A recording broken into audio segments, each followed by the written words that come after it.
Bismillahirrahmanirrahim. Assalamu alaikum dear students. I hope you all are doing great. Finally your exams are over. आपका एक ही paper रहता था second year commerce का, जो कि आज हो गया। पेपर बहुत ही आसान था। आई होप कि आपका पेपर बहुत अच्छा हुआ होगा। मैंने पेपर देखा, बहुत ही आसान था। मोस्टली जो क्वेश्चंस थे एमसीक्यूज़ के, वो आपके मॉडल पेपर से लिए गए थे, और सेक्शन बी और सी में से भी जो क्वेश्चंस आपको दिए गए थे क्वेश्चन पेपर में, तकरीबन वो भी मॉडल पेपर से लिए गए थे। कोई भी ऐसी चीज़ मैंने नहीं देखी जो आउट ऑफ कोर्स आई हो। मेरी नज़र में पेपर बहुत अच्छा बना हुआ था। उम्मीद करती हूँ कि आपका पेपर बहुत अच्छा हुआ होगा। इस वीडियो में हम सेक्शन ए, जो कि एमसीक्यूज़ पे बेस्ड था, उसको डिस्कस करेंगे। इस वीडियो को देख के आपको आइडिया हो जाएगा कि आप अपने पेपर में जो एमसीक्यूज़ के आंसर देख के आए हैं, आइदर वो सही थे या गलत थे।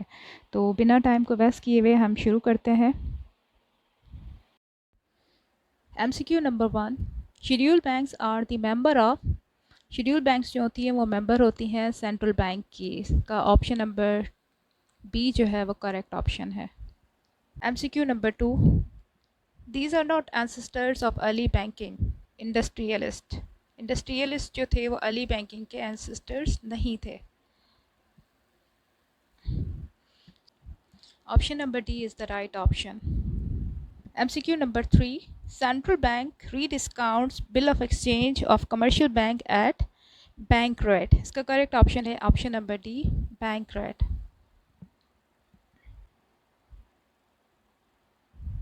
Next MCQ number 4, this is not used for foreign payment, bill of exchange, bank draft, money order और पोस्टल ऑर्डर। तो इसका करेक्ट ऑप्शन होगा postal order. Option number D is right option. Option number D is correct option. MCQ number 6, the first ever regular bank in banking history is Bank of Venice. इसका correct option है option number B, bank of Venice. Next MCQ number 7, alteration in check must be signed by bank manager, payee, drawer, endorser. Drawer. इसका correct option होगा option number C, drawer. Drawer जो है वो check को लिखता है, तो अल्टरेशन भी वही करेगा, वही कर सकता है। Next, MCQ number 8, difference of visible import and export is called balance of payment, adverse balance of payment, adverse balance of trade, balance of trade. So इसका करेक्ट ऑप्शन होगा option number D, balance of trade. Option number D is the right option. Next, MCQ number 9, crossing of a check can be cancelled by drawer, payee, endorser, drawee. Crossing जो होती है check की, वो कौन cancel कर सकता है? Crossing का मतलब होता है two parallel lines on the front of the cheque. दो लाइनें हम खींचते हैं चेक की फ्रंट पे, उसको हम क्रॉसिंग कहते हैं। तो क्रॉसिंग को कौन कैंसिल कर सकता है? चेक की जो क्रॉसिंग होती है उसको कैंसिल कर सकता है ड्रॉर। जो लिखने वाला होगा वही चेक की क्रॉसिंग को कैंसिल भी कर सकता है। ऑप्शन नंबर ए इसका करेक्ट ऑप्शन होगा।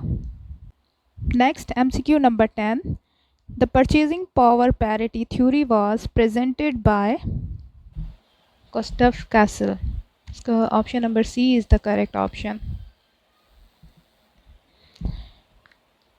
Next, MCQ number 11, monopoly of currency note issuance is a characteristic of central bank. Option number C is the right option. सिर्फ सेंट्रल बैंक को ही मोनोपोलिस्टिक ये राइट होता है कि वो नोट इशू करे। करेंसी इशू करने का वाहिद इख्तियार सेंट्रल बैंक के पास होता है। MCQ number 12, a notice must be served in case of dishonoring of bill of exchange. Option number C is the right option. Next, MCQ number 13, the bank which is registered with the central bank is called scheduled banks. उनको scheduled banks कहा जाता है। ये state bank of Pakistan से registered होते हैं। Option number D is the right option. MCQ number 14, the price at which the currency of one country is exchanged with another is called rate of exchange. Option number D is the right option.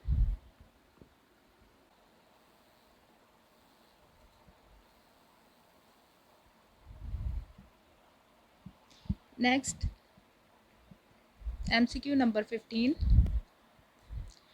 The bill of exchange is accepted by buyer, seller, bank or payee. Bill of exchange को accept करता है buyer. Option number A is the right option.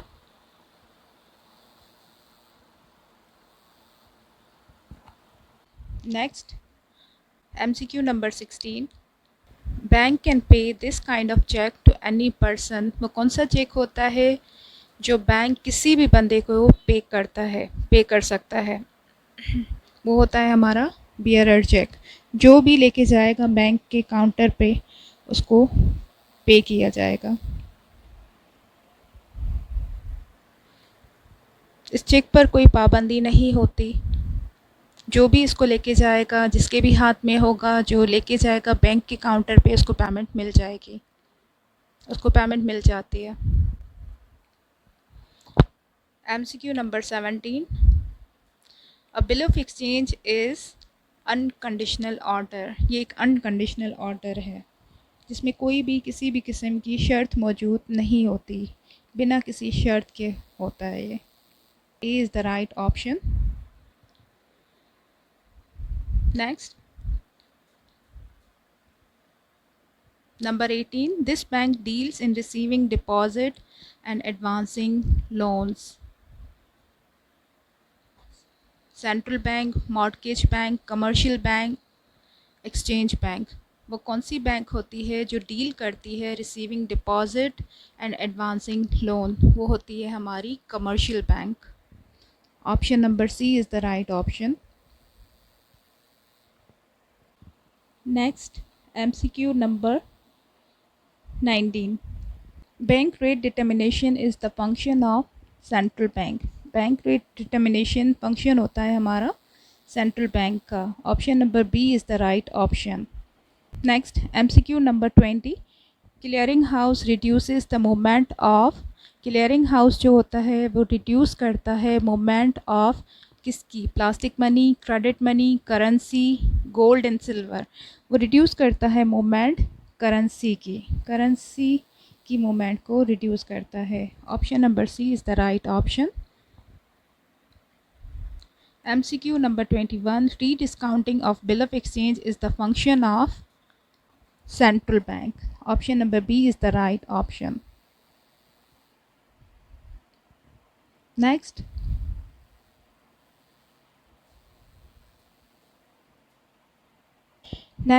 MCQ number 22. This is always payable on demand. Rent payable, note payable, check, bill payable. Payable on demand is our check. Cheque को हमेशा demand पे किया जाता है. So option number C is the correct option. MCQ number 23. State Bank of Pakistan was established on 1st July 1948. Option number C is our answer. Option number C is correct option. Next MCQ number 24. Noting and protesting is necessary on discount of bill of exchange. Option number ए इसका correct option है. MCQ number 25. It is not a qualitative method of credit control. Qualitative method of credit control in option में से कौन सा नहीं है? Rationing of credit, moral persuasion, direct action, publicity. इसका सही ऑप्शन होगा rationing of credit. Option number A जो है वो उसका करेक्ट ऑप्शन है. Next MCQ number 26. Commercial bank provide overdraft facility only to this account holder. इनमें से कौन सा अकाउंट होल्डर है जिसको कमर्शियल बैंक ओवरड्राफ्ट की फैसिलिटी प्रोवाइड करता है? Fixed account holder, basic banking, saving account holder और करंट अकाउंट होल्डर. इसका जो ऑप्शन नंबर डी है वो करेक्ट ऑप्शन है. करंट अकाउंट होल्डर को ये फैसिलिटी अवेलेबल होती है.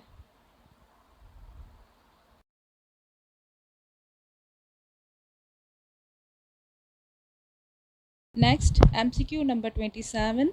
Name of a bank and branch is mentioned in crossing a check is called special crossing.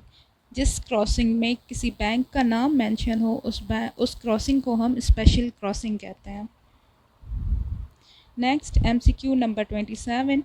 It cannot be encashed from the bank counter. इन cheque में से कौन सा ऐसा चेक है जो बैंक के काउंटर पे इनकैश नहीं होता?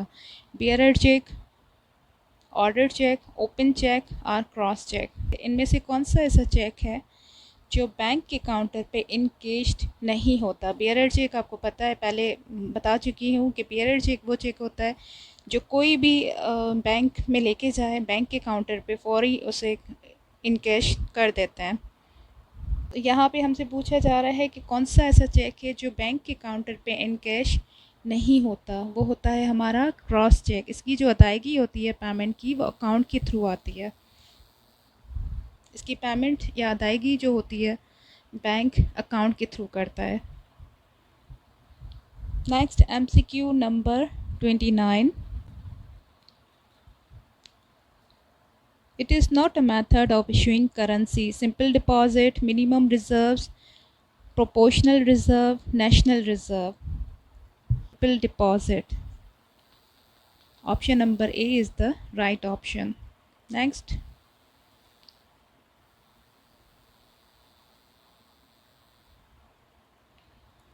MCQ number 30. A check can be encashed during 6 month. 6 month का पीरियड होता है, उस दौरान आप चेक को इनकैश करवा सकते हैं. 6 मंथ का पीरियड होता है, 6 माह के टाइम में आप कैश को इनकैश करवा सकते हैं.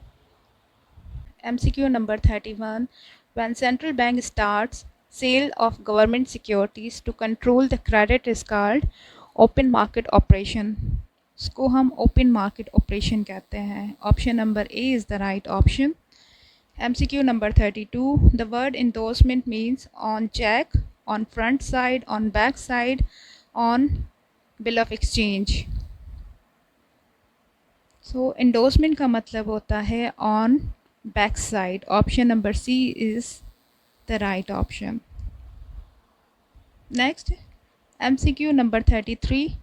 Bank does not pay interest on this account. इनमें से कौन सा अकाउंट है जिस पे बैंक इंटरेस्ट पे नहीं करती? फिक्स्ड अकाउंट, PLS अकाउंट जिसको हम प्रॉफिट एंड लॉस अकाउंट कहते हैं, सेविंग अकाउंट और करंट अकाउंट. वो होता है हमारा करंट अकाउंट. इस अकाउंट पे बैंक हमें किसी भी किस्म का कोई भी इंटरेस्ट जो है अकाउंट होल्डर को पे नहीं करती. Next, MCQ number 34. ATM can be operated by entering. ATM जो होता है वो ऑपरेट होता है बाय एंटरिंग. हम उसमें क्या एंटर करते हैं? उसमें हम पर्सनल आइडेंटिफिकेशन नंबर को एंटर करते हैं, जिसको पिन नंबर भी कहा जाता है.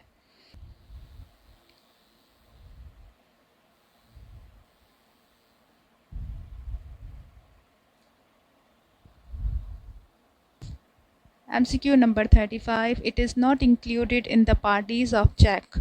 एक्सेप्टर. एक्सेप्टर जो है वो चेक की पार्टीज़ में इंक्लूडेड नहीं होता. बाकी पे, ड्रॉर एंड ड्राई ये तीनों चेक की पार्टीज़ में इंक्लूडेड होते हैं. Next, MCQ number 36. Acceptance is necessary in case of. Acceptance जो है वो नेसेसरी होती है किस केस में? बिल ऑफ एक्सचेंज के केस में. बिल ऑफ एक्सचेंज के केस में एक्सेप्टेंस नेसेसरी होती है. अगर एक्सेप्टेंस ना हो तो बिल ऑफ एक्सचेंज नहीं होता. Next, MCQ number 37. Head office of state bank of Pakistan is located in Karachi. Karachi में स्टेट बैंक ऑफ पाकिस्तान की हेड ऑफिस है. MCQ number 38. Current rate of exchange is determined under gold standard, purchasing power parity theory, free fluctuation rate, fixed exchange rate. इसका correct option होगा free fluctuation rate. Option number C is the right option. ये थे आपके 38 MCQs जिनके correct answers मैंने आपको बताए हैं. आपको आइडिया हो गया होगा कि आप कितने सही करके आए हैं, कितने गलत किए हैं. Section B, short answers question, जिसमें से कोई भी आपको 5 सवाल हल करने थे. इनको भी हम देख लेते हैं। List the causes of dishonour of cheque. Cheque क्यों डिसऑनर होता है, उसके कॉजेज़ को आपको बताना था, लिस्ट बनानी थी आपको। Define balance of trade and balance of payment. Give any 5 differences between commercial bank and central bank. Central bank और कमर्शियल बैंक के बारे में 5 डिफरेंसेस आपको देने थे।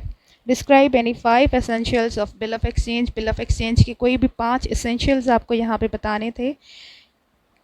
List the kinds of bank. Bank की काइंड्स की लिस्ट बनानी थी। डिस्क्राइब एनी वन, और उसमें से किसी एक को आपको डिस्क्राइब करना था। इस क्वेश्चन में काफ़ी स्टूडेंट परेशान हो रहे थे पेपर के टाइम पे, लेकिन इसमें कोई मुश्किल बात नहीं है। जो बैंक्स हैं, जितने भी काइंड्स हैं, उनकी आपको सिर्फ लिस्ट बनानी थी। उसमें से डिस्क्राइब आपको सिर्फ एक ही करना था।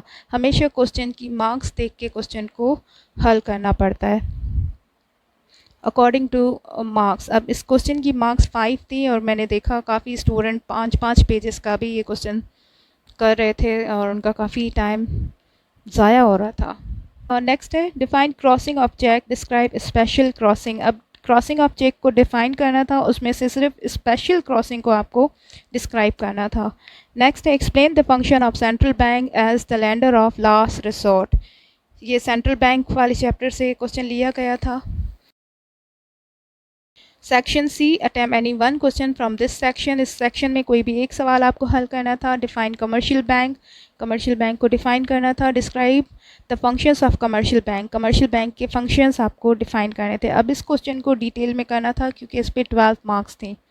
Explain the methods of credit control. और दूसरा क्वेश्चन ये था, explain the method of credit control. 2 question आपको दिए गए थे, कोई भी एक क्वेश्चन आपको हल करना था। तो ये था आपका पूरा आज का पेपर। पर उम्मीद करती हूँ कि आपका पेपर बहुत अच्छा हुआ होगा। मेरी दुआएं आपके साथ हैं, आप भी मुझे अपनी दुआओं में याद रखें। मैं अपनी आने वाली वीडियोस में आपको करियर के बारे में कुछ गाइड करूँगी कि इंटर के बाद कॉमर्स के बच्चे कौन सी फील्ड में जाएं, क्या सिलेक्ट करें। मैं अपनी आने वाली नेक्स्ट वीडियो में आपको इसी बारे में गाइड करूँगी। So stay connected, take care. Thank you very much. Best of luck. Allah Hafiz.